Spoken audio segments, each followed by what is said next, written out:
There is a reason why. Your favorite smash burger pop-up, local burger joint, or gastropub all serve their best burger on one of these. They're soft, light, fluffy, flavorful. They really are the all-around best player in the burger bun game. So let's make them at home.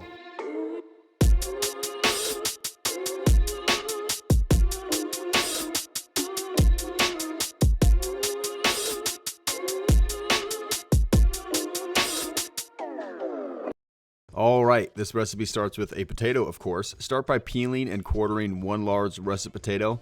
Place that in a pot of water over the stove and boil until fork tender, that is tender enough to be easily stabbed with a dull fork. Once your potato is fully cooked, strain it over the sink and then place it back into the pot from where it came. The residual heat from the pot is going to steam off any excess moisture on the potatoes, which is a good thing because we don't want any of that starchy water in our bun recipe. Now, if you own a potato ricer, this is a great time to use it, but if not, mash and measure out 2/3 cup or 5 ounces of cooked potato. It's always best to use a kitchen scale when measuring out your ingredients, but if you don't own one, 2/3 cup of packed and cooked mashed potatoes will be just fine. Now place the potatoes in the refrigerator to chill out. In the bowl of the stand mixer, add 3 1/4 cups of bread flour, 2 tablespoons of granulated sugar, and 2 teaspoons of kosher salt. Whisk that all together and then grab the now chilled potatoes from the fridge. Using a potato ricer to process the potatoes forms the potato into these nice little granules as seen here, and that really helps kind of disperse the potato throughout the flour. But no matter how you process them, just dump your potato straight into the bowl and then use your hand to mix everything around nicely until the potato is evenly dispersed all throughout the flour. Now for the wet ingredients. Combine a 1/2 cup of whole milk and a 1/3 cup of water. Now warm that either over the stove or in the microwave to a temperature between 90 and 100 degrees Fahrenheit. Now go ahead and sprinkle in 2 teaspoons of active dry yeast, stir that all together, and then set it aside and let it bloom for 6 to 8 minutes. While you're waiting on that, crack open 2 eggs and separate the yolks from the whites. We will only need the yolks for our recipe, but save the egg whites for an omelet or something like that later. There's like 12 grams of protein in there. Don't let it go to waste. Now it's time to bring everything together. Attach a dough hook to your stand mixer, secure the bowl of dry ingredients, and pour in the warm yeast mixture from earlier. Begin to mix on low, and when the dough starts to get a little shaggy, add the egg yolks in one at a time.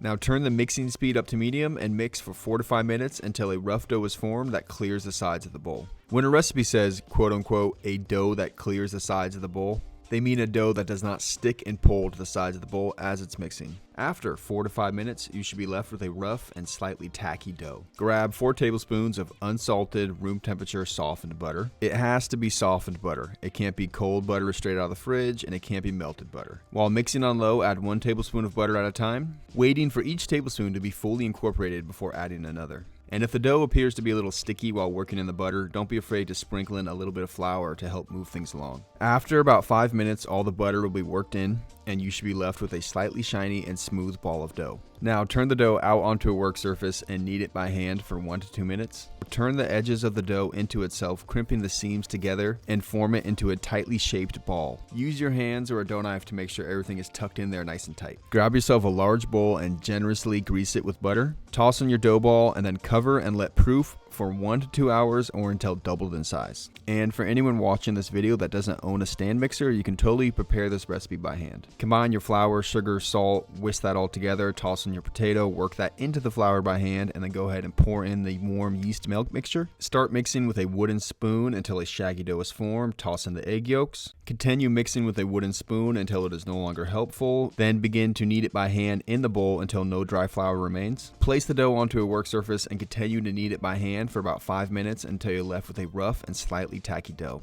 Now, to incorporate the butter into the dough, use your hand to spread 1 tablespoon at a time across the dough, then fold and knead it into the dough. This step will take a bit of patience and elbow grease, but after about 8 to 10 minutes of kneading and working the butter into the dough, you'll be left with a beautiful smooth dough that is ready to be proofed. Alright, now that our dough is fully proofed and has doubled in size, you can go ahead and punch down the dough. All we're trying to do is degas the dough, so you can be a little rough with it, but you don't want to hurt it, okay? Lay the dough out onto a lightly floured work surface. Give it a quick little pat down to pop any large remaining air bubbles. Form your dough into a rectangular sheet and use a bench scraper to divide it into 8 equal pieces. If you're using a kitchen scale, each piece should weigh about 95 to 105 grams. Now to shape the buns. Take a portion of the dough and flatten it out. Place the dough in one hand and with the other hand fold each corner of the dough into itself, being careful not to trap any air in the center. Now use your index finger and thumb to crimp the seams of the dough together while rotating it in a circular motion. Then place the dough seam side down on an unfloured work surface. Use both your pinkies to pinch and drag the dough ball to you, turning it a quarter turn and repeating. Pulling and dragging our dough in a circular motion on an unfloured work surface is going to create this sort of tension underneath our dough ball. That tension is going to help the bun keep its round shape while rising and baking. Place your soon-to-be buns on a parchment-lined baking sheet, roughly about an inch apart. Positioning them this close together will allow them to rise and bake into each other, but feel free to space them further apart if you prefer. Cover with greased plastic wrap and let proof for an additional 1 to 2 hours or until doubled in size. Once proofed, remove the plastic wrap and lightly dust the tops with potato starch. This step is totally optional. I think the potato starch adds a nice aesthetic to the buns, but feel free to leave it off if you don't have it. Now slide your buns into a preheated oven at 375 degrees Fahrenheit or 190 degrees Celsius. Bake for 16 to 18 minutes until beautifully golden brown and they look just like this.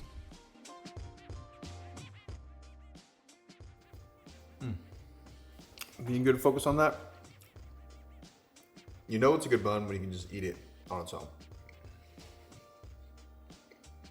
So we made the buns. It's only right we make one of these. First things first, burger sauce. To a medium-sized bowl, go in with mayonnaise, ketchup, and Dijon mustard, as well as soy sauce, Worcestershire sauce, and 1 finely diced dill pickle. Sprinkle in some garlic powder, paprika, and a pinch of salt. Stir it all together, and there you have the best damn burger sauce you can put together in under 60 seconds. And of course, arguably one of the best burger condiments, caramelized onions. Start with 2 large yellow onions, and due to the plethora of cooking videos on the internet, I could assume you know how to dice an onion, but it'd be wrong of me to assume. Once your onions are halved and peeled, take 1/2 and create 4 to 5 horizontal slices, being sure not to slice all the way through. Make some vertical slices atop the onion, evenly spacing them as you go. Then begin to slice the face or front of the onion, I guess, and there you have it. A diced yellow onion. You can slice and prepare your onions however you prefer. Really, the only thing that matters is that you're cutting them down to the same size so they will cook and caramelize at the same rate.